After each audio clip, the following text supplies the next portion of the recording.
भारतीय जनता पार्टीच्या सर्व अधिकृत उमेदवारी प्राप्त झालेल्या उमेदवारांना प्रथमतः मी मनस्वी अभिनंदन करतो।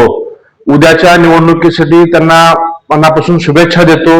या व्हिडिओच्या माध्यमातून मी सर्व सोलापूर शहरातील मतदारांना विनंती करतोय की आपण उद्याच्या 15 जानेवारीला मतदान करताना कमळ हाच आपला उमेदवार आहे हे डोळ्यासमोर ठेवून सर्वांनी आपल्या प्रभागातील भारतीय जनता पार्टीच्या चारही उमेदवारांना पक्षावरती विश्वास ठेवून राज्याचे मुख्यमंत्री देवेंद्रजी फडणवीस साहेबांवरती विश्वास ठेवून आपण सर्वांनी मतदान करावं असं मी विनंती करतो।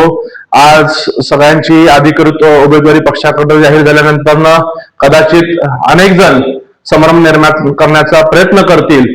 कोणी नातेवाईक म्हणून करतील, कोणी मित्र परिवार म्हणून करतील, कोणी कालपर्यंत सोबत असलेले पक्षातील सहकारी अन्य पक्षातनं किंवा अपक्ष म्हणून निवडणुकीला सामोरं जाऊन मतदारांमध्ये संभ्रम निर्माण करण्याचा प्रयत्न करत असतील तर मी या व्हिडिओच्या माध्यमातून पुन्हा सर्वांना जबाबदारीने सांगतो की कमळ हाच आपला उमेदवार असणार आहे आणि ज्या ज्या प्रभागात भारतीय जनता पार्टीने अधिकृत उमेदवारी दिलेली आहे त्या अधिकृत उमेदवारांचंच काम आपण सर्व सहकार्यांनी करायचं आहे। मतदारांनी सुद्धा त्यांनाच मतदान करायचं ही मी सर्वांना विनंती करतो। धन्यवाद।